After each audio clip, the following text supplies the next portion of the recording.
The nature of the challenge and the science is not in question. Its urgency and scope is clear.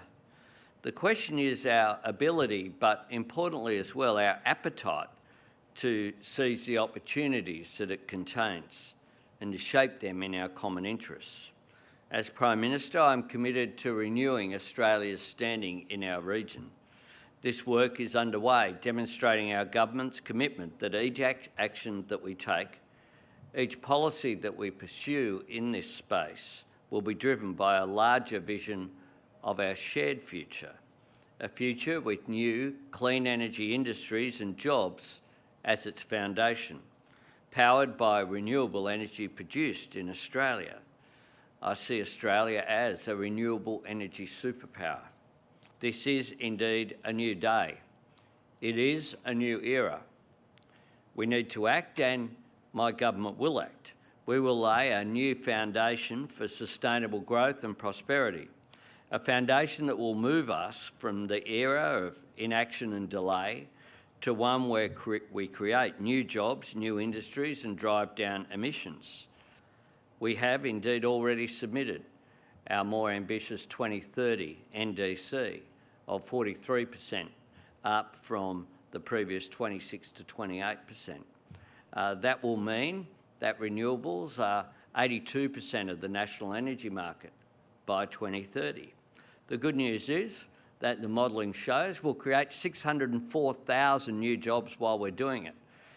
We'll have $52 billion at least of private sector investment facilitated by that policy.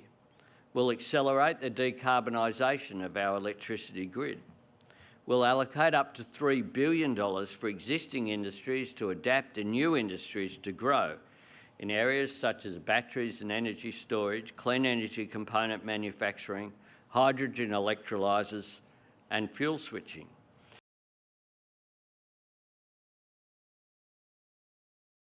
We are in the middle of the first global energy crisis.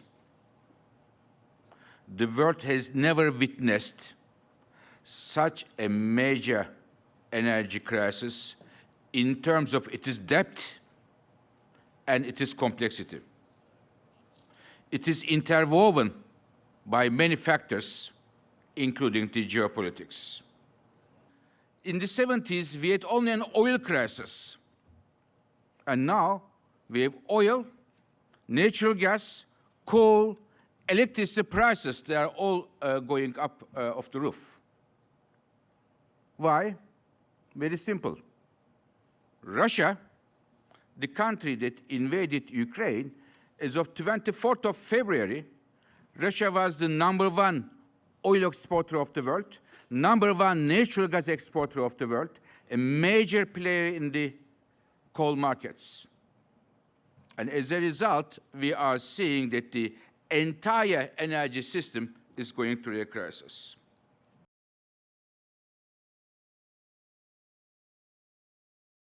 So as we are aggressively building out this clean energy future, we have to make sure that it is done in a managed way. We have to make sure that it is an aggressive, orderly transition and not a disorderly one, because that could set us back.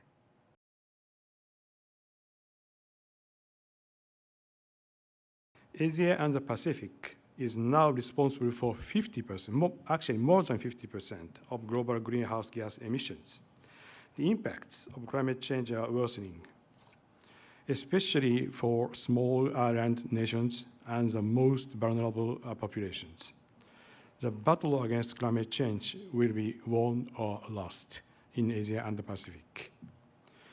ADB is introducing solutions that can turn the tide.